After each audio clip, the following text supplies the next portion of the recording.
En este video vamos a hablar de Irán. ¿Por qué de Irán? Derivado de la situación que se está viviendo en el Medio Oriente, considero que hay que ver los antecedentes de uno de los actores principales de la problemática que se vive en esa región. Y es uno de esos actores es Irán. Pero ¿cómo vamos a entender su posición si no hablamos de la historia de Irán? Por consiguiente, este es el objetivo de este video.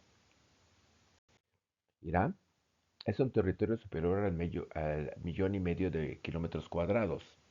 En este año, en el 2026, habitan aproximadamente 93 millones de personas, lo que muestra o lo que crea una densidad de población de 57 personas por kilómetro cuadrado. De esas 93 millones de personas, el 73% de la población habita en las ciudades y el resto habita en el campo, ¿no? Son agricultores. El 95% de las personas son chiitas, el resto son sunitas. El chiismo es la religión oficial de Irán.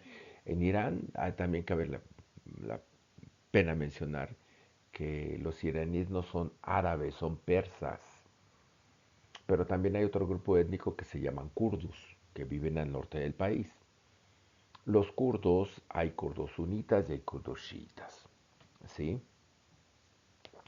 Anteriormente, eh, antes de que se llamaba Irán, era el reino de Persia. Entre el 224 y el 651, el 95% son chiitas, lo que estaba comentando, el 73% viven en las grandes ciudades.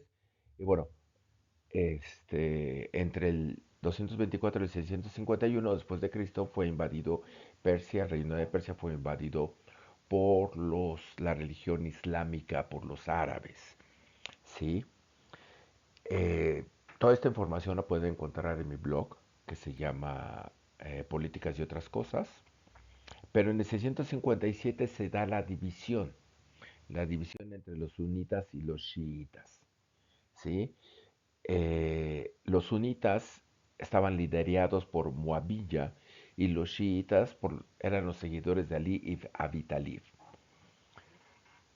Esto lo pueden profundizar o pueden profundizar más en el estudio en mi blog o posteriormente voy a presentar un video acerca de la división del mundo árabe, de la parte religiosa. Entre el 1500 y el 1736 después de Cristo, una dinastía llamada Safavida le dieron concesiones a los líderes religiosos chiitas. Ellos tuvieron el monopolio de la justicia, de la educación y autonomía, lo que es una de las situaciones por las cuales ahorita se está viviendo la teocracia del reino de Irán, ¿no? O mejor dicho, de Irán. También hay que mencionar que los chiitas creen que toda autoridad reside en el imán. Dios delega la autoridad, toda la autoridad a la comunidad y esta comunidad delega a su representante o su representante esta autoridad. ¿Sí? El imán es infalible, no peca, conoce lo oculto, lo esotérico y lo exotérico, por lo que todo el gobierno es ilegítimo, es traidor al Islam. Por consiguiente, no hay una separación entre el Estado y la religión. Al inicio del siglo XIX se presenta una confrontación o se presentaron dos enfrentamientos. El primero de ellos con Rusia por el control del Cáucaso, como se puede ver aquí en esta diapositiva.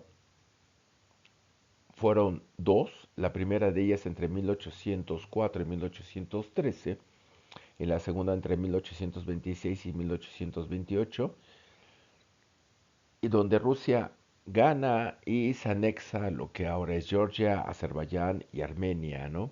Y además tiene control del mar de Caspio.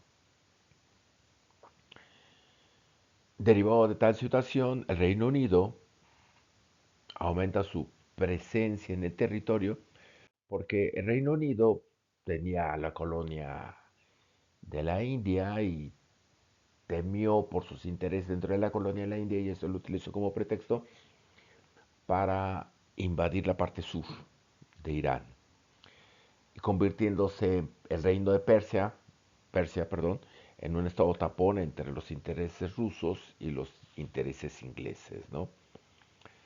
Al terminar la Primera Guerra Mundial,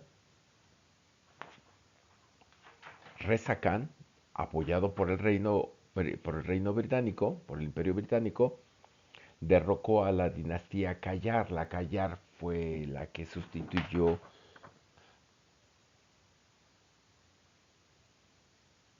a los Safavida. Reza Khan realizó reformas en el país con el objeto de modernizarlo.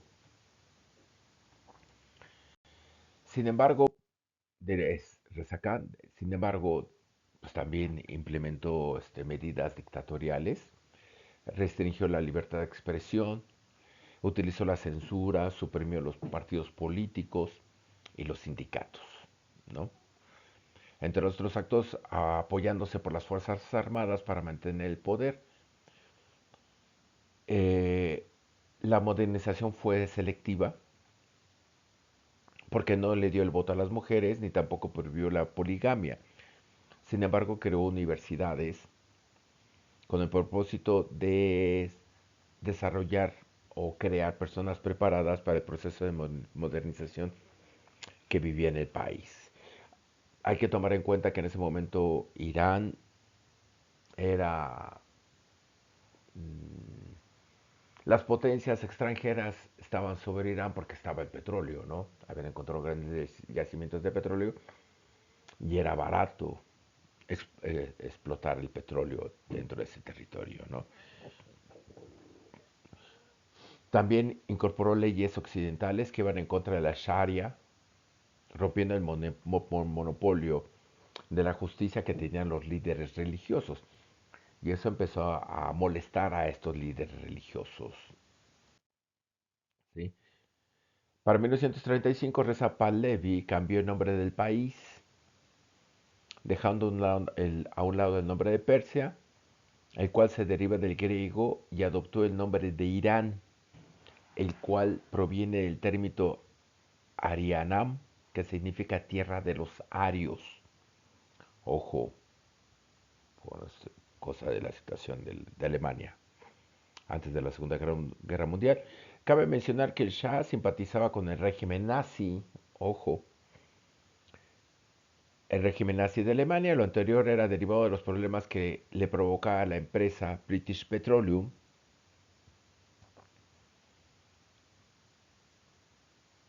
la cual había ganado tanto poder en la región de Juzistán que había creado un estado dentro del mismo estado iraní, ¿no? Ya era una situación que para los iraníes no era muy agradable. Cuando la Alemania nazi invadió la Unión Soviética, tropas soviéticas y británicas invadieron Irán. ¿Para qué? Perdón. Principalmente para proteger el petróleo, pero pues, era para proteger sus intereses, ¿no? Obvio. Entonces Reza Pahlavi renuncia para que su hijo Mohammad Reza Pahlavi tomara posesión como Shah de Irán. En la década de los 60, Reza Pahlavi implementó la educación laica, situación que obviamente no les gustó a los imanes, y realizó una reforma agrícola. Se buscó la eliminación de los latifundios, que también afectó los intereses de los latifundistas. Eh, Sin embargo, bueno, en ese periodo surgió un diputado de oposición que se llamaba Mossadegh, que empezó a denunciar la política entreguista de Shah de Irán, del Shah Reza Pahlavi, acerca de la British Petroleum. Entonces, gracias al movimiento que hizo este diputado, se nacionalizó la industria petrolera, lo que provocó pues que el Reino Unido no, las afectaciones a los intereses del Reino Unido, y promovieron un golpe de estado en contra del primer ministro. Este primer ministro no era diputado, ya era primer ministro, Y el Shah de Irán era el jefe de Estado, pero esta persona, Mossadegh, era el jefe de gobierno. El Shah Reza Pahlavi se respalda de ambas naciones, de Estados Unidos y Reino Unido, para gobernar el país. Y asimismo creó una agencia de inteligencia que se llamaba la SAVAK, la cual perseguía a todos los líderes religiosos. ¿Por qué? Porque los líderes religiosos, como anteriormente había mencionado, pues tenían todo el poder, tenían toda la autonomía, ¿no? Y es obvio que si quieres implementar el control del Estado, pues tienes que afectar intereses, ¿no? Eh, Se atacó los intereses de grupos importantes de la nación iraní, como los religiosos y los latifundistas, lo que aprovecharon los clérigos, entre ellos el ayatolá, en atacar al gobierno monárquico, mencionando que el país estaba perdiendo su identidad cultural, ya saben, ese tipo de comentarios, sus creencias, su religión, cayendo en el abismo de la corrupción y la inmoralidad, ¿no? Lo anterior provocó una mayor represión por parte del aparato de espionaje del gobierno de Shah de Irán, persiguiendo a los clérigos, principalmente al ayatollah Ruhollah Khomeini, el líder chiita, quien estaba en contra de la forma de gobernar de Reza Pahlavi. Pero para 1978 hubo una manifestación antigubernamental. El ejército con la SAVAK reprimió una manifestación a punta de balazos, persiguiendo a los manifestantes por todo el país, por lo que se fue la gota que derramó el vaso y se incrementaron las manifestaciones en contra del régimen del Shah, ¿no? Para enero de 1979, el Shah Reza Pahlavi renuncia al cargo y se refugia en México, Cuernavaca principalmente, ¿no? Para ser más exactos. Lo que provocó que en febrero de ese año, de 1979, el Ayatollah Khomeini regresara a Irán y tomara el control, convirtiéndose la nación en la República Islámica de Irán. ¿Sí? Se consolidó el poder, convirtiendo al país en una teocracia, lo que había comentado, en una teocracia. Se otorga el poder absoluto a un líder religioso, al imam. En este caso pues, estaba el Ayatollah Khomeini. Se eliminó la oposición y, por ejemplo, los grupos de izquierda que estaban a favor del derrocamiento de Irán, pues posteriormente fueron perseguidos por, por el régimen religioso, por los chiitas, ¿no? Eh, en 1979, en noviembre de ese año, un grupo de estudiantes revolucionarios religiosos asaltaron y tomaron la embajada de Estados Unidos y tomaron como rehenes a 52 estadounidenses quienes estuvieron en cautiverio 444 días. Por ahí hay una película que se llama Argot que habla acerca de la toma de la embajada de Estados Unidos. Les recomiendo que la vean. Lo, lo que provocó que los radicales consolidaran el poder y los moderados perdieron fuerza y perdieron representatividad, ¿no? Esta situación también ayudó a profundizar en las reformas que se implantaban en el país. Las universidades cerraron por 2 años mientras revisaban todos los planes de estudio. Las mujeres perdieron sus derechos que tenían en el periodo de la monarquía. Se les obligó a utilizar el hijab, entre otras cosas. Y el dictador del país vecino, Saddam Hussein, pues viendo la situación, pensó que como Irak también hay una fuerte población chiita, pero él era sunita, pensó que los chiitas iban a levantar también en armas, entonces, y aprovechando el desorden que tenían en Irán, se inicia el conflicto entre Irán e Irak, ¿no? La guerra duró 8 años, de 1980 a 1988. Fue un conflicto de desgaste. Irán tenía la mejor tecnología militar, pero Irán tenía los soldados, tenía una mayor población. Entonces, más de 1 millón de personas fallecieron. Y este conflicto, en lugar de debilitar al régimen iraní, pues lo consolidó, ¿no? Y bueno, aquí dejamos este video y posteriormente hablaremos de otra situación, de la situación consiguiente de Irán. Muchas gracias.